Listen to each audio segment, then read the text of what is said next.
اعوذ باللہ من الشیطان الرجیم بسم اللہ الرحمن الرحیم وَهُوَ الْقَاهِرُ اور وہ غالب ہے فوق عبادہ اپنے بندوں کے اوپر وَيُرْسِلُ اور وہ بھیجتا ہے علیکم تم پر حفظہ نگہبان سے مراد کیا ہے؟ فرشتے.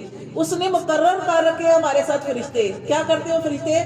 ہماری برائیاں بھی لکھتے ہیں، ہماری نیکیاں بھی لکھتے ہیں. ہماری جو بھی ہم عمل کرتے ہیں وہ فرشتے جو ہے ہر انسان کے ساتھ دو فرشتے جو ہے وہ مقرر ہے جو اس کی اچھائی یا برائی جو ہے وہ لکھتے ہیں. اللہ فرماتے ہیں حتی اذا جاء احدکم الموت، جب آئے گی تم میں سے کسی کو موت توفتہ رسولنا، تو وفات دیں گے ہمارے بھیجے گئے. رسولنا کا مطلب ہمارے بھیجے گئے فرشتے. اللہ فرماتے ہیں یہ تو دو فرشتے مقرر ہے نا، ایک ہماری نیکیاں لکھتا ہے دائیں طرف سے، بائیں والا جو ہے وہ ہماری جو برائیاں ہوتی ہیں وہ لکھتا ہے. اس کے علاوہ بھی انسان کے ساتھ فرشتے ہوتے ہیں جو اس کی حفاظت کرتے ہیں جب تک موت کا وقت نہیں آتا. اگر ایکسیڈنٹ ہونے والا ہوتا ہے وہ بچا لیتے ہیں، کوئی برا کام مطلب کچھ بھی شر جو ہے وہ ہمارے اوپر ہونے والا ہے اس سے ہمیں حفاظت فرما دیتے ہیں. تو لیکن جب ہماری موت کا وقت آ جاتا ہے تو اللہ فرماتے ہیں یہی حفاظت کرنے والے فرشتے، یہی حفاظت کرنے والے فرشتے جو ہیں وہ اس وقت کچھ بھی نہیں کرتے، کیونکہ اللہ کی طرف سے اس انسان کا یا اس عورت کا ٹائم موت کا وقت آ گیا، اس وقت وہ حفاظت نہیں کرتے. ورنہ جب تک ہماری موت نہیں ہے وہ فرشتے بھی ہماری حفاظت کرتے ہیں. اللہ فرماتے ہیں یہاں تک کہ آئے تم میں سے کسی کو موت توفت ہو تو وفات دیتے ہیں رسولنا، ہمارے جو ہے یہاں پہ گا فرشتے ہمارے بھیجے گئے وہم لا یفرطون، اور اس وقت وہ کوتاہی نہیں کرتے. اس وقت جو اللہ کا حکم ہے اس کو پورا کرتے ہیں، اس میں کوئی بھی کوتاہی نہیں کرتے. ثم پھر ردو وہ لٹائے جاتے ہیں الی اللہ طرف اللہ کی، مولاہم الحق جو سچا مولا ہے اس کی طرف.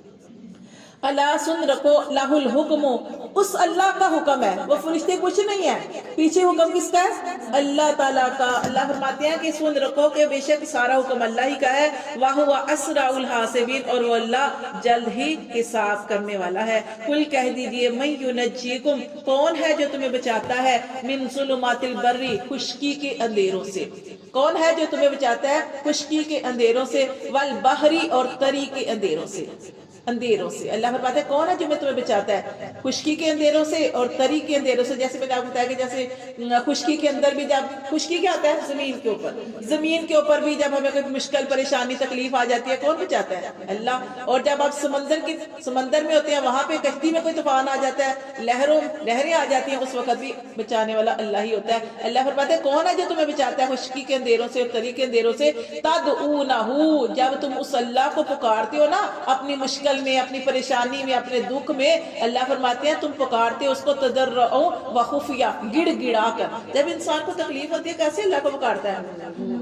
رو رو کے، بے چین ہو کے، بے قرار ہو کے اللہ کو پکارتا ہے، گڑ گڑا کر پکارتا ہے. اللہ فرماتے ہیں اللہ سنتے ہیں تمہاری گڑ گڑاہٹ بھی، وخفیہ اور تمہارا چھپ چھپ کر بھی پکارنا. کسی وقت انسان مانگ کے بھی تھک جاتا ہے نا. اللہ فرماتے ہیں نا کہ مانگ کے بھی تھک جاؤ تو تمہارے آنسو گر رہے ہو، تمہارے دل کے اندر تمہاری بات اور تمہارے ہاتھ اٹھے ہو، اللہ اس کو بھی سن لیتا ہے.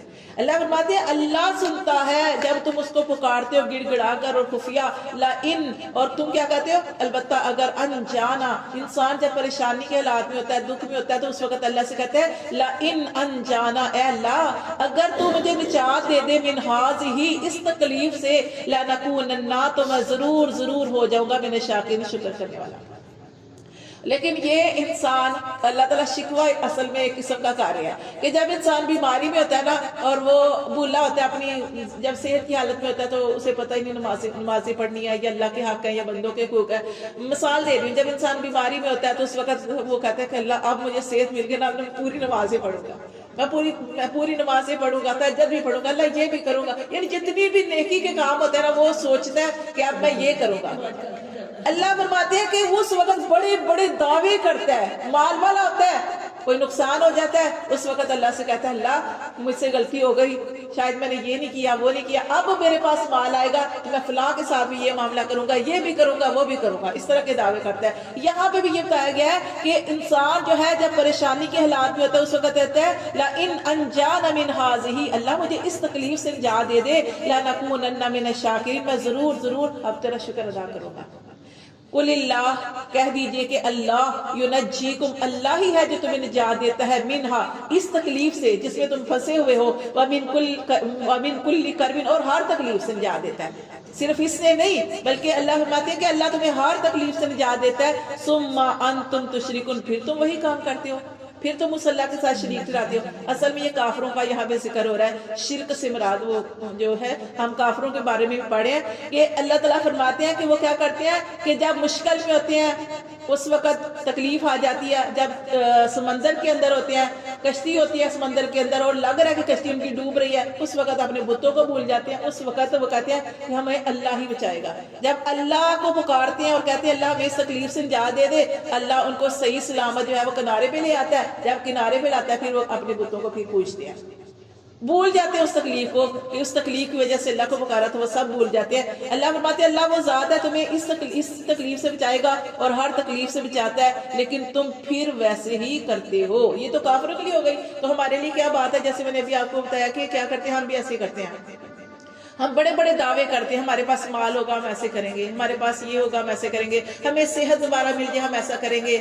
وہاں پیچھے ہم نے پڑھا نہیں کہ جب انسان اس دنیا سے چلا جائے گا، اس وقت جب اللہ تعالیٰ اس کو بتائیں گے کہ تمہارا یہ ٹھکانہ ہے، اس وقت کہے گا اللہ ایک دفعہ دنیا میں بھیج دے، اب نہیں کروں گا، اب نہیں کروں گی اللہ یہ کام، اب نہیں کروں گی، اب میں تیری ہر حکم کو، جب میں دنیا میں واپس چلی جاؤں تو اللہ تیری ہر بات کو مانوں گی، کیونکہ مجھے پتا چل گیا کہ کیا آخرت میں کیا سزا ہے۔ لیکن اللہ تعالیٰ فرماتے ہیں اول تو دنیا میں لوٹنا نہیں ہے، لیکن اگر میں انسانوں کو دوبارہ دنیا میں لوٹا دوں تو مجھے پتا ہے پھر وہ وہی کریں گے۔ پڑھ چکے ہیں نا کہ اللہ تعالیٰ نے فرمایا کہ اگر میں دنیا میں واپس بھیج دوں اس وقت پھر وہ وہی کریں گے، یہ ان کے دعوے سب جھوٹے ہیں۔ تو اللہ تعالیٰ فرماتے ہیں کہ اللہ تمہیں ہر تکلیف سے نجات دیتا ہے، لیکن تم پھر وہی کام کرتے ہو۔ قل، آپ صلی اللہ علیہ وآلہ وسلم کہہ دیجئے، هو القادر، وہ اللہ قادر ہے کس بات پر؟ اللہ، اس پر، ایب عصا، کہ وہ بھیجے، علیکم تم پر، عذاباً عذاب، من فوقکم تمہارے اوپر سے، او من تحت ارجلکم، یا تمہارے پاؤں کے نیچے سے۔ پاؤں کے نیچے سے کون سے عذاب آتے ہیں؟ جیسے زلزلہ آ جاتا ہے یا سیلاب آ جاتا ہے جس میں سارا کچھ بہہ جاتا ہے۔ اللہ فرماتے ہیں کہ اللہ تو ہر چیز پہ قادر ہے، اللہ تمہیں اوپر سے پکڑ لے، اوپر کے عذابوں سے، یا زمین کے اندر عذاب دے کے پکڑ لے، او یلبسکم شیعان، یا عذاب نہ دے بلکہ تمہیں آپس میں لڑا دے۔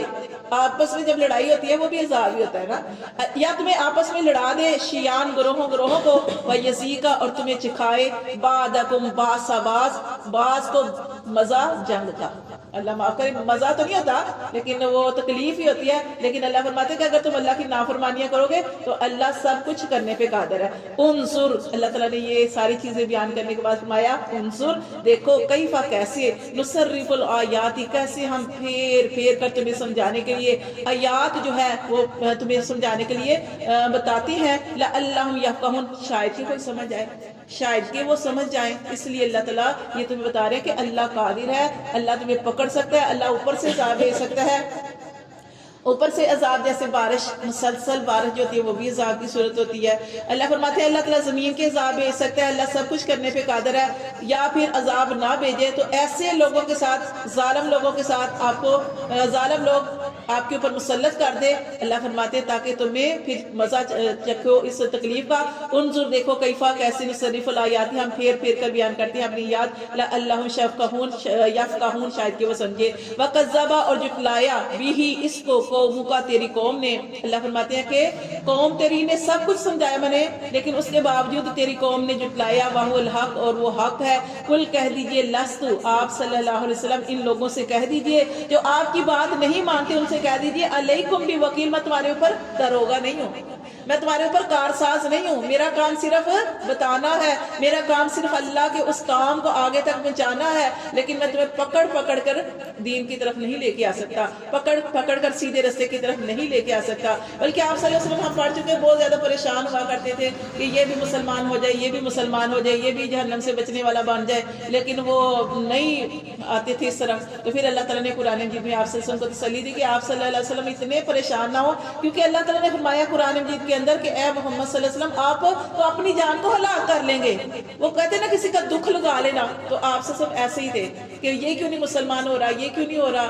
تو آپ صلی اللہ علیہ وسلم کو اللہ تعالیٰ نے قرآن مجید میں فرمایا کہ اے نبی صلی اللہ علیہ وسلم آپ تو اتنا دکھ لے رہے ہیں, پریشان ہو رہے ہیں کہ گویا آپ اپنی جان کو ہی ہلاک کر لیں گے. تو آپ سے نہیں پوچھا جائے گا کہ یہ کیوں نہیں مسلمان ہوا, وہ کیوں نہیں ہوا. آپ نے صرف اپنا کام کرنا ہے, اور وہ کیا ہے, تبلیغ.